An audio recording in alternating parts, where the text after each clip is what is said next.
With double game week 33 and blank game week 34 on the horizon, I have got you covered with transfer tips no matter what your chip strategy is. Guys, welcome back to another video. Make sure you like and subscribe and let's get right into the video. Now, most of you know how we run things by this point. We are looking at the fixture difficulty rating first.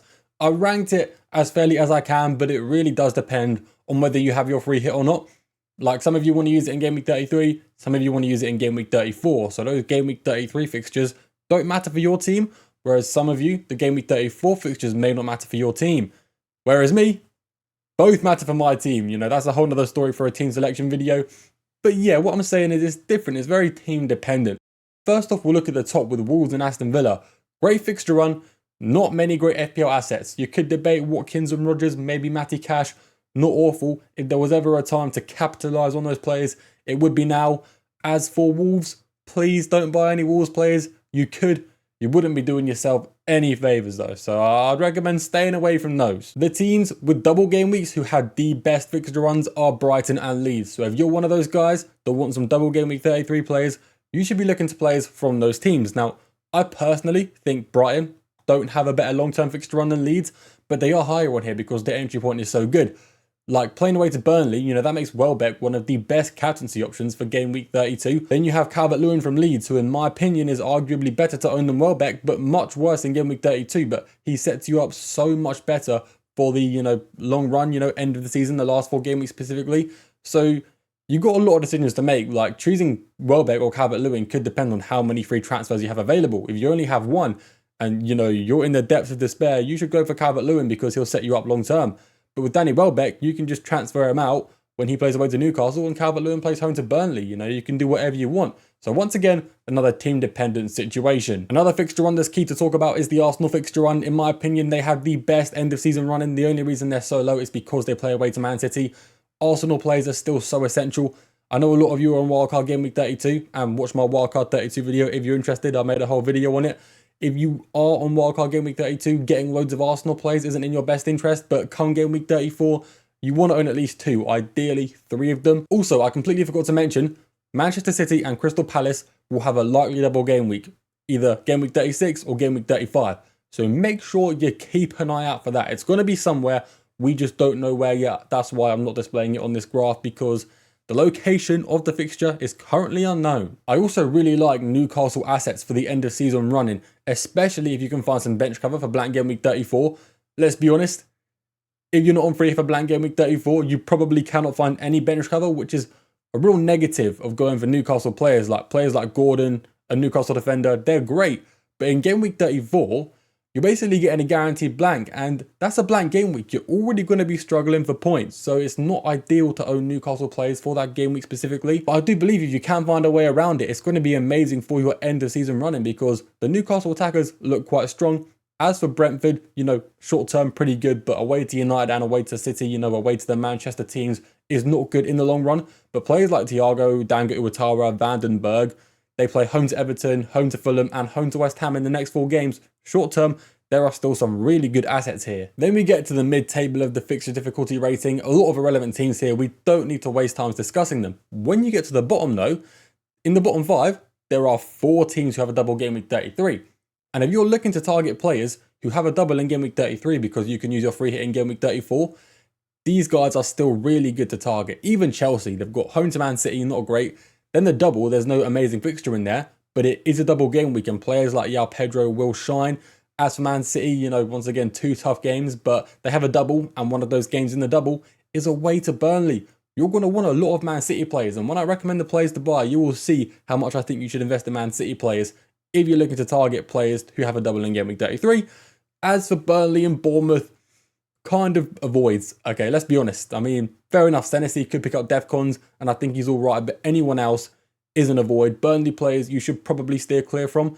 I know Esteve can get Defcons and Dubravka can get save points, but when they concede 6 goals to Man City, it's not really going to mean much. Now, with players to buy, we normally look at defenders, midfielders, and forwards. But in this video, we are looking at players to buy if you're not using free hit in game week 34, and players to buy if you are using your free hit in game week 34, which, you know, roughly translates to, are you targeting double game week players or are you not? we are going to look at the players who double in game week 33 first of all. And as you can see here, Man City players are holding the top 3. I think they are all so essential. We're also looking at data from the last 5 game weeks instead of the usual last 4, because a fair few players we're going to look at today haven't even played, 3 games in the last 4 game weeks, so the sample size is way too small. We have Dominic Calvert-Lewin in 5th place.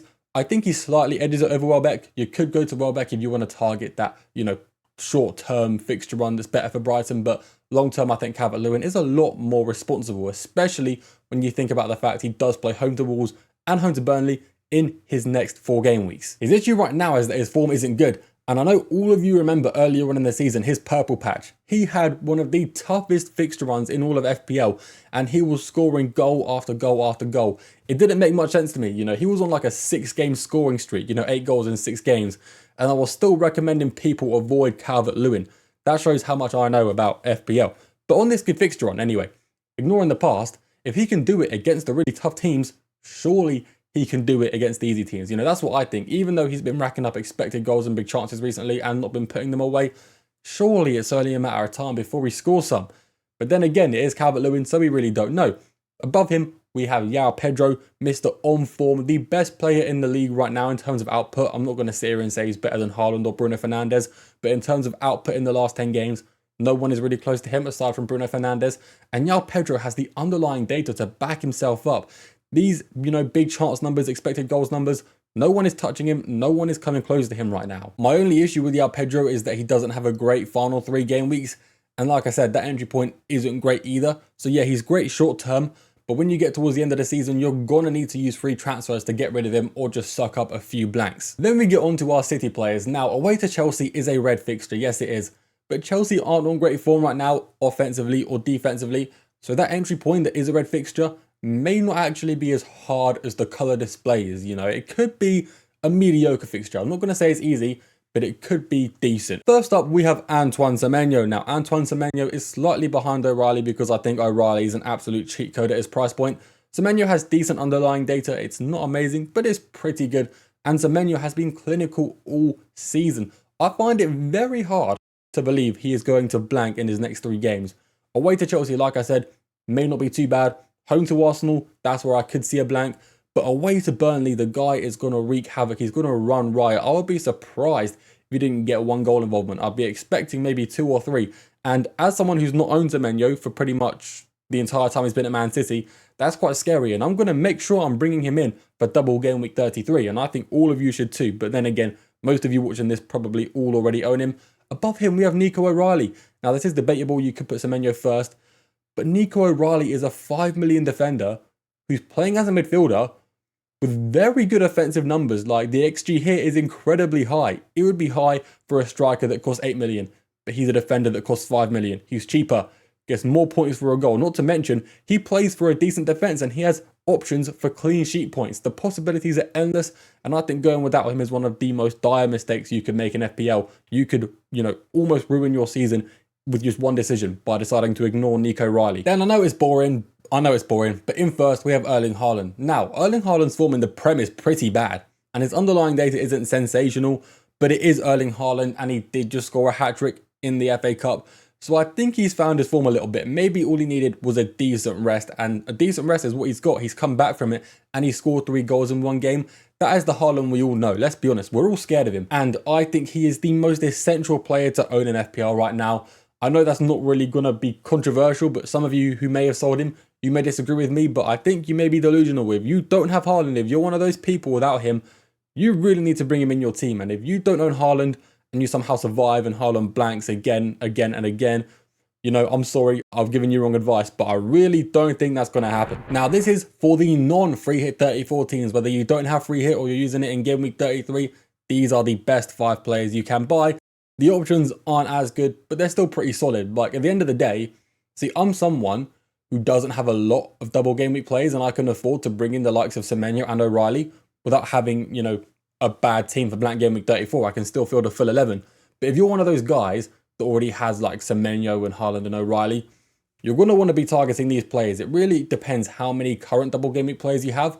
This is a graph for those who aren't targeting double game week players, which, these players, you will need to target them if you're worried about blank game week 34. If you're sat there with like 7 double game week players already. You don't need to think about getting more double game week players in because that's going to harm you. You need to be preparing to bring in the single game week players.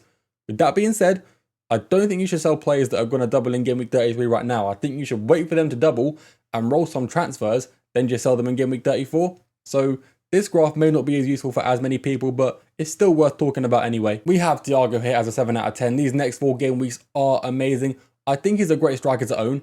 Like, obviously, we have Welbeck, João Pedro, and Dominic Calvert-Lewin, who are all doubling. Probably better to own.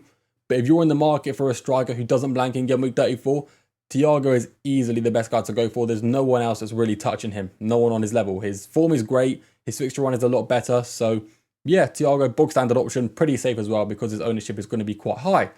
In 4th, Mukiele is back. And Sunderland have a good fixture run. Aside from that away to Aston Villa game, Sunderland look very strong going into the end of the season. The final couple game weeks aren't great, but as of right now, they are a good team to target players from. Home to Tottenham is also a great entry point with their form right now.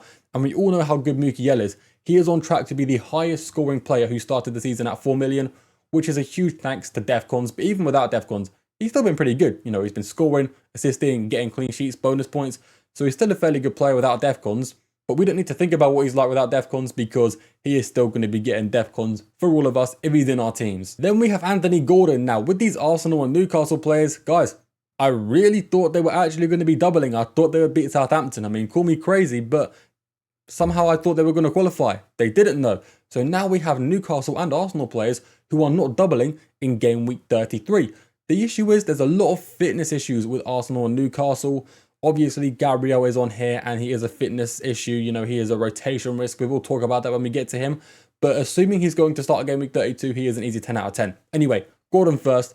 One of the most on-form players in the Premier League with the underlying data to back it up. Is like I said earlier, if you have cover for that game away to Arsenal in game week 34, you are set. Gordon is good for 2 reasons. Number 1, he's been playing striker for Newcastle. I find this quite funny because Newcastle were kicking up a strop all summer about selling Isak, keeping him there because they needed to sign 2 replacements, one for him and one for Wilson.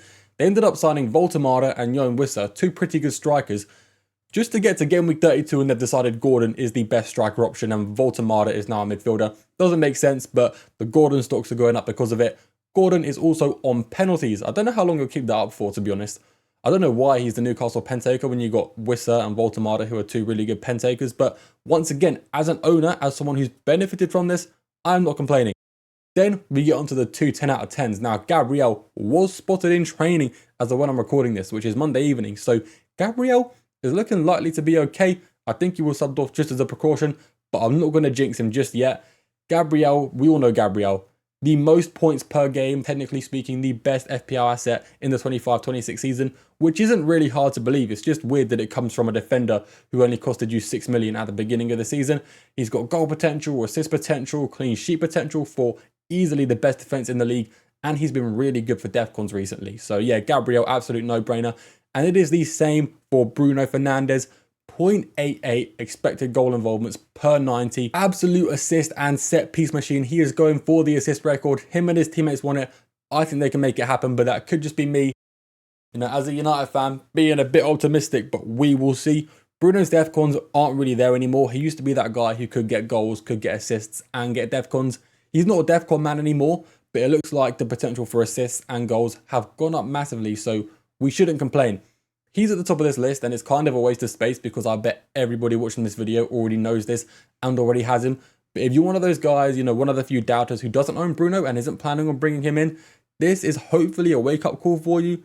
Make sure you own Bruno Fernandes, especially with the entry point home to Leeds. It is amazing. Okay, now onto our top 3 captaincy options. Picking the top 3 captains was hard to an extent. I put Welbeck as number 3. I think he's a good option. I think he's easily got the best fixture. You know, away to Burnley is still the 2nd best fixture in the game behind home to Burnley. Their defense is awful. Welbeck, I say rotation risk, right? He started 4 games in the last 5, which means I think he's probably going to start the next, you know, few game weeks. I think he's going to start away to Burnley, but there is always that small risk there. If you look at Burnley here, 20th for expected goals conceded and 19th in the last 8 games. Welbeck is a striker. We know this. Burnley have a weak matchup to strikers. He takes some penalties for Brighton. When Milner's on the pitch, Milner takes them above Welbeck. And I think there's someone else who takes them above Welbeck as well. It might have been O'Reilly, not the Man City O'Reilly, the Brighton O'Reilly. but those two guys are already on the pitch. So Welbeck is most likely going to be taking the penalties. We just can't say that for certain just yet, but that's another huge thing in, you know, Welbeck's favour. The expected goals are looking good and he is overperforming the XG, which he does quite often. So yeah, Danny Welbeck, great option, but he's not in the top 2. Moving into the next one, we have Jarrod Bowen now. Home to Wolves is the 3rd best fixture in the game, in my humble opinion. Wolves are actually worse defensively than Burnley in the last 8 game weeks, which kind of surprised me. But the main reason you want to pick Jarrod Bowen is that Wolves have conceded some of the most goals to right wingers out of any team in the league. Most of these goals come from the right side of the goal. Well, they're right wingers, so that happens. But usually from left side attacks coming into the box, and the right wingers are there to finish it off. Sometimes even a right winger can just pick up the ball, dribble and score. Either way, Wolves are weak in this area, and Bowen is the best West Ham player. So you put 2 and 2 together, you have a great player with a great matchup and a great fixture run. You have a great captaincy option. As far as set pieces go, it's a bit weird for Bowen. I think he will be taking the penalties. I can't say that for sure. And he will take some corners and some free kicks. His only issue is he is a forward with a really bad goal threat at the moment. It is very undesirable, something you'd be looking to avoid. Like, if I only showed you the XG numbers, you would not want to have him as your captain. You would want to stay away, you know, push him away with a 10-foot pole. But when you factor in everything else, along with the assist potential, he is looking like quite a good option. And I say assist potential, 0.2 expected assists per 90 isn't ridiculously high. But if you're getting a big chance every single game in the last 4 game weeks, that is really strong. And he's got DEFCON potential, right? For a forward, averaging 10 DEFCONs per 90 is not bad at all. So yeah, we've gone through 2nd and 3rd, and I feel like a broken record saying this, but come on. It is Bruno Fernandes once again as the best captaincy option in FPL this game week. I know some of you may not want to go there, but you probably should. So yeah, Bruno, amazing form, 12 goal involvements in the last 10 games, only behind João Pedro. The one thing going against Bruno Fernandes compared to the likes of Welbeck and Jarrod Bowen is the fact that, you know, the Leeds defense is actually competent. It's not awful. They don't concede loads of set pieces, which is Bruno's, you know, forefront for getting assists. They don't concede loads of goals in general. They're 11th for expected goals conceded. So they are a force to be reckoned with to a certain extent, you know. Not a force to be reckoned with like Arsenal are, but they're still a team that is going to put up a fight defensively. But Bruno has just so many things going for him. It's overwhelming. Penalties, takes a lot of corners, takes a lot of free kicks. The underlying data for expected goals is good, even though that's made up by penalties. You know, penalties are penalties. They can happen. And don't even get me started on the creative potential. The underlying data for assists for Bruno Fernandes has been amazing since Carrick took over, and it's continuing to be sensational. He is overperforming the expected assists by quite a lot, and that makes you think, is he overperforming them? Is he getting a bit lucky? But then you see 1.5 big chances created per 90.